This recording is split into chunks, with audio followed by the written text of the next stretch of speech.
ಮಾತುಗಳನ್ನ ಮುಂದುವರಿಸ್ತಾ ಇದ್ದೀನಿ. ಈ ದೇಶದಲ್ಲಿ ಸಂವಿಧಾನ ಬಂದ ನಂತರ, ಸಂವಿಧಾನ ಪೂರ್ವ, ಸಂವಿಧಾನ ನಂತರ ಮತ್ತು ಸಂವಿಧಾನ ಪೂರ್ವ ದೇಶ ಅಂತ ನೋಡಿದ್ರೆ ನಿಜವಾಗ್ಲೂ ನಮಗೆ ಇದು 75 ವರ್ಷಗಳ ಹಿಂದೆ ದೇಶ ಅಂತ ನೋಡಿದ್ರೆ ನಿಜವಾಗ್ಲೂ ಬಹಳ ಅಂತಹ ಒಂದು ಅವೈಜ್ಞಾನಿಕವಾದಂತಹ ಅನೆಗಳು ನಮ್ಮ ದೇಶದಲ್ಲಿದ್ದವು. ಹಾಗಾಗಿ ಮೊಟ್ಟ ಮೊದಲ ಬಾರಿಗೆ ನಮ್ಮ ದೇಶದಲ್ಲಿ ದೇವದಾಸಿ ಪದ್ಧತಿಯನ್ನ, ಅಸ್ಪೃಶ್ಯತೆಯನ್ನ ನಿರ್ಮೂಲನೆ ಮಾಡಿದಂತಹ ಮಹಾರಾಜ, ಮೈಸೂರಿನ ಹುಲಿ ಹಜರತ್ ಟಿಪ್ಪು ಸುಲ್ತಾನ್ ಅವರು ಮೊಟ್ಟ ಮೊದಲ ಬಾರಿಗೆ ಅಸ್ಪೃಶ್ಯತೆ ಮತ್ತು ದೇವದಾಸಿ ಪದ್ಧತಿಯನ್ನ ನಿರ್ಮೂಲನೆ ಮಾಡ್ತಾರೆ. ಹಾಗಾಗಿ ಆ ಮನುಷ್ಯನನ್ನ ನಾವು ಇವತ್ತು ನೆನಪು ಮಾಡಿಕೊಳ್ಳುವಂಥದ್ದು ಕೂಡ ಮುಖ್ಯವಾಗಿದೆ. ಇಲ್ಲಿ ಸಂವಿಧಾನ ಪೂರ್ವದಲ್ಲಿ ಎಲ್ಲರೂ ಶಿಕ್ಷಣವನ್ನ ಪಡೆಯುವಂತಹ ಅವಕಾಶ ಇರಲಿಲ್ಲ. ಯಾಕೆಂದ್ರೆ ಈ ದೇಶ ಬ್ರಾಹ್ಮಣ, ಕ್ಷತ್ರಿಯ, ವೈಶ್ಯ, ಶೂದ್ರ ಅನ್ನುವಂತಹ 4 ವರ್ಣಗಳ ಮೇಲೆ, ಒಬ್ಬ ವ್ಯಕ್ತಿಯನ್ನ 4 ವರ್ಣಗಳ ಮೇಲೆ ವಿಂಗಡಣೆಯನ್ನು ಮಾಡಲಾಗಿತ್ತು. ಬ್ರಾಹ್ಮಣ, ಕ್ಷತ್ರಿಯ, ವೈಶ್ಯ, ಶೂದ್ರ ಅನ್ನಂತ 4 ವರ್ಣಗಳು. ಬ್ರಾಹ್ಮಣ ಆದವನು ಅವನು ವಿದ್ಯೆಯನ್ನು ಪಡಿಬೇಕು. ಬ್ರಾಹ್ಮಣರಲ್ಲಿ ಮತ್ತೆ ಮಹಿಳೆಯರಲ್ಲ, ಬರೀ ಕೇವಲ ಪುರುಷರು ಮಾತ್ರ ಪಡೆಯುವಂತಹ ನಿಯಮ ನಮ್ಮ ದೇಶದಲ್ಲಿ ಇತ್ತು. ಹಾಗಾಗಿ ನಮ್ಮ ದೇಶದಲ್ಲಿರುವಂತಹ ಹೆಣ್ಣು ಮಕ್ಕಳು ಶಿಕ್ಷಣವನ್ನು ಪಡೆಯಕ್ಕಾಗ್ಲಿಲ್ಲ. ಉಳಿದಂತ ಎಲ್ಲಾ ಜಾತಿಗಳಲ್ಲಿರುವ ಹೆಣ್ಣು ಮಕ್ಕಳು, ಬ್ರಾಹ್ಮಣ ಮಹಿಳೆಯರಿಂದ ಹಿಡ್ಕೊಂಡು ಕಟ್ಟ ಕಡೆಯ ಸಮಾಜದಲ್ಲಿ ಇರ್ತಕ್ಕಂಥ ಸಮುದಾಯಗಳ ಮಹಿಳೆಯರು ಯಾರು ಇವತ್ತು ಎಜುಕೇಶನ್ ಪಡಲಿಲ್ಲ ಸ್ವತಂತ್ರ ಪೂರ್ವದಲ್ಲಿ ಅಂತಂದ್ರೆ ಅದಕ್ಕೆ ನಮ್ಮ ದೇಶದಲ್ಲಿದ್ದಂತಹ ಮನುಸ್ಮೃತಿ. ಹೀಗಾಗಿ ನಮ್ಮ ದೇಶದ ಮನುಸ್ಮೃತಿಯಿಂದಾಗಿನೇ ಬೇರೆ ಬೇರೆ ಪರಕೀಯರು, ಬೇರೆ ಬೇರೆ ದೇಶದವರು ಬಂದು ನಮ್ಮ ದೇಶನ ಆಳೋದಕ್ಕೆ ಸಾಧ್ಯವಾಯಿತು. ಸೊ ಹೀಗೆ ನಮ್ಮ ದೇಶದಲ್ಲಿ ಬಹಳ ದೊಡ್ಡ ಪರಂಪರೆ, ಚಳುವಳಿ, ಹೋರಾಟಗಳು ನಡ್ಕೊಂಡು ಬಂದಿದೆ.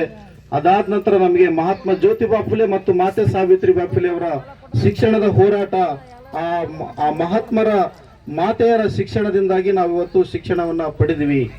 ಅಷ್ಟೇ ಅಲ್ಲ, 12ನೇ ಶತಮಾನದಲ್ಲಿದ್ದಂತಹ ಮಹಾಶರಣರು, ಎಲ್ಲ ಶರಣರು ಕೂಡ ಇದಕ್ಕೆ ದೊಡ್ಡ ಪ್ರತಿರೋಧವನ್ನು ಒಡ್ಡಿದ್ರು. ಹಾಗಾಗಿ ಬಸವಣ್ಣ, ನಾವು ಇವತ್ತೆಲ್ಲ ಹೆಮ್ಮೆ ಪಡ್ತೀವಿ. ನಮಗೆ ನೀನು ಯಾರು ಅಂತ ಕೇಳಿದ್ರೆ ನಾನು ಆ ಗೌಡ್ನ ಮಗ, ನಾನು ಆ ಗೌಡ್ನ ಮಗಳು, ಗೌಡಿಶನಿ ಮಗ ಅಂತೆಲ್ಲ ಹೆಚ್ಚಿನಿಂದ ಹೇಳ್ಕೊಂತೀವಿ. ಬಟ್ ಆದ್ರೆ ಬಸವಣ್ಣ ಹೇಳ್ತಾರೆ, ಚೆನ್ನಯ್ಯನ ಮನೆಯ ದಾಸಿಯ ಮಗನು, ಕಕ್ಕಯ್ಯನ ಮನೆಯ ದಾಸಿಯ ಮಗಳು, ಇಬ್ಬರು ಹೊಲದಲ್ಲಿ ಬೆರಣಿಗೆ ಹೋಗಿ ಸಂಗಮ ಮಾಡಿದರು, ಅವರಿಬ್ಬರಿಗೆ ಹುಟ್ಟಿದ ಮಗನಾನು ಕೂಡಲ ಸಂಗಮ ದೇವ ಅಂತಾನೆ. ಅಂದ್ರೆ ಚೆನ್ನಯ್ಯನ ಮನೆಯಲ್ಲಿ ಕೆಲಸ ಮಾಡುವಂತಹ ದಾಸಿಯ ಮಗನು, ಕಕ್ಕಯ್ಯನ ಮನೆಯ ದಾಸಿಯ ಮಗಳು ಇಬ್ರು ಹೊಲದಲ್ಲಿ ಹೋಗಿ ಬೆರಣಿಗೆ ಹೋಗಿದ್ರು. ಅಂದ್ರೆ ಹೊಲದಲ್ಲಿ ಕುಳ್ಳನ್ನ ಆರಿಸ್ತಾರೆ, ಎಂಡಿ ಕುಳ್ಳ ಆರಿಸ್ತಾರಲ್ಲ, ಅದನ್ನ ಕುಳ್ಳನ್ನ ಆರ್ಸಕ್ ಹೋಗಿದ್ರು. ಅವರಿಬ್ಬರಿಗೆ ಅಲ್ಲಿ ಸಂಘ ಆಯ್ತು. ಆ ಇಬ್ಬರಿಗೆ ಹುಟ್ಟಿದ ಮಗನಾನು ಕೂಡಲ ಸಂಗಮ ದೇವ. ಹಂಗೆ ಜಾತಿ ಇಲ್ಲ, ಧರ್ಮವಿಲ್ಲ, ನಾನು ಎಲ್ಲಾ ಜಾತಿಗೆ ಒಳಪಟ್ಟವನು, ಅಂದ್ರೆ ಜಾತ್ಯತೀತ ನಾನು ಅಂತ ಬಸವಣ್ಣ ಹೇಳ್ತಾರೆ. ಅಂತಹ ಮಹಾ ಪರಂಪರೆಯನ್ನ ನಮ್ಮ ಸಮಾಜದಲ್ಲಿ, ನಮ್ಮ ಕನ್ನಡದಲ್ಲಿ ಕೂಡ ನಮ್ಮ ಚರಿತ್ರೆ ಹೋರಾಟದಲ್ಲಿ ಬಂದೋಗಿದೆ.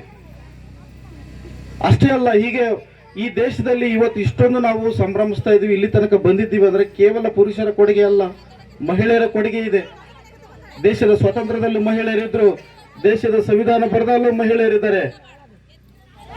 ಆದ್ರೆ ಮಹಿಳೆಯರನ್ನ ನಾವು ನೆನೆಸ್ಕೊಳ್ಳುವಂಥದ್ದು ಬಹಳ ಕಡಿಮೆ. ಆದ್ರೆ ಮಹಿಳೆಯರನ್ನ ನಾವು ಇವತ್ತು ನೆನೆಸ್ಬೇಕಾಗಿದೆ. ಅಷ್ಟೇ ಅಲ್ಲ, ಇವತ್ತು ನಡೆಯುವಂತಹ ಈಗ ಕೇವಲ ನಮ್ಮ ದೇಶ ಪ್ರೇಮ ಅಂದ್ರೆ ಹೆಂಗಾಗೋಗಿದೆ ಅಂದ್ರೆ, ಕೇವಲ ಬೋಲೋ ಭಾರತ್ ಮಾತಾಕಿ ಅಂದ್ರೆ ದೇಶ ಪ್ರೇಮ. ಮಹಿಳೆಯರ ಬಗ್ಗೆ ಮಾತಾಡಂಗಿಲ್ಲ, ಮಕ್ಕಳ ಬಗ್ಗೆ ಮಾತಾಡಂಗಿಲ್ಲ, ಶೋಷಣೆ ಬಗ್ಗೆ ಮಾತಾಡಂಗಿಲ್ಲ, ಅಸ್ಪೃಶ್ಯತೆ ಬಗ್ಗೆ ಮಾತಾಡಂಗಿಲ್ಲ. ಮಾತಾಡಿದ್ರೆ ದೇಶದ್ರೋಹಿ.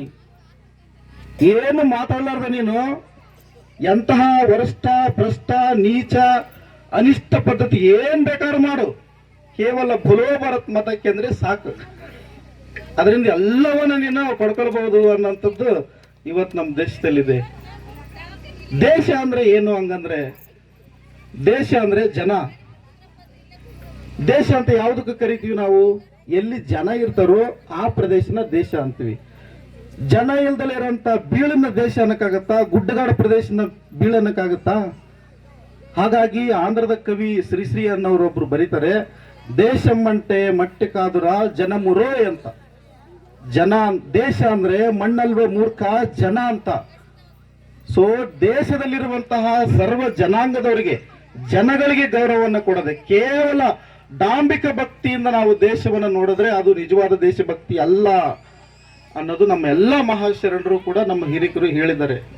ಹೀಗಾಗಿ ನಮ್ಮಲ್ಲಿರ್ತಕ್ಕಂತಹ ಈ ಅಸಮಾನತೆ ಏನಿದೆ, ಈ ದೇಶಕ್ಕೆ ಅಂಟಿರ್ತಕ್ಕಂತಹ ಅಸ್ಪೃಶ್ಯತೆ, ಈ ದೇಶಕ್ಕೆ ಅಂಟಿರುವ ಕಳಂಕ, ಇದೊಂದು ಮಾನಸಿಕ ರೋಗ. ಬಾಬಾ ಸಾಹೇಬ್ ಅಂಬೇಡ್ಕರ್ ಹೇಳ್ತಾರೆ, ಇದು ಅಸ್ಪೃಶ್ಯತೆ ಅನ್ನೋದೇನಿದೆ ಇದೊಂದು ಮಾನಸಿಕ ರೋಗ. ಯಾರಿಗೆ ಮಾನಸಿಕ ರೋಗ ಇದೆಯೋ ಅವರು ಮಾತ್ರ ನೀನು ಆ ಜಾತಿ ನಾನು ಈ ಜಾತಿ ಅನ್ನೋದಕ್ಕೆ ಸಾಧ್ಯ. ನಾವೆಲ್ಲ ಒಂದು, ಆದ್ರೆ ನೀನ್ ಮಾತ್ರ ಬೇರೆ. ನಾವೆಲ್ಲ ಒಂದು, ಬಟ್ ನೀನ್ ಬೇರೆ. ಈ ತರದ ಒಂದು ಮಾನಸಿಕ ಸ್ಥಿತಿಗೆ ತಗೊಂಡೋದಂತಹ ನಮ್ಮ ಎಲ್ಲ ಧರ್ಮ ಗ್ರಂಥಗಳು, ದೇಶದಲ್ಲಿರುವಂತಹ ಎಲ್ಲ ಧಾರ್ಮಿಕ ಪಂಥಗಳು ನಮ್ಮನ್ನು ಇಲ್ಲಿ ತನಕ ತಗೊಂಡು ಬಂದಿವೆ. ಆದರೆ ಸಂವಿಧಾನ ಒಂದು ವೈಜ್ಞಾನಿಕ ನೆಲೆಗಟ್ಟಿನಲ್ಲಿ ಈ ಚರಿತ್ರೆಯಲ್ಲಿ ಆಗಿ ಹೋಗಿರುವಂತಹ ಭಗವಾನ್ ಬುದ್ಧನ ಸಂದೇಶಗಳನ್ನಿಟ್ಕೊಂಡು, ಬಸವಣ್ಣನವರ ಸಂದೇಶಗಳನ್ನಿಟ್ಕೊಂಡು, ಶರಣರ ಸಂದೇಶಗಳನ್ನಿಟ್ಕೊಂಡು ಈ ಪರಂಪರೆಯನ್ನ ಸಂವಿಧಾನದ ಅಡಿಯಲ್ಲಿ ಸಂವಿಧಾನ ನಮಗೆ ಜಾರಿಗೆ ಬಂದಿದೆ. ಹೀಗಾಗಿ ನಮಗೆ ಈ ಸಮಾನತೆ ಅನ್ನೋಂಥದ್ದು ನಮಗೆ ಬಹಳ ಇಡೀ ಜಗತ್ತಿನಲ್ಲಿ ಒಂದು ಮಾಡೆಲ್ ಆದಂತಹ ಪಾರ್ಲಿಮೆಂಟ್ ರಚನೆ ಆದದ್ದು 12ನೇ ಶತಮಾನ.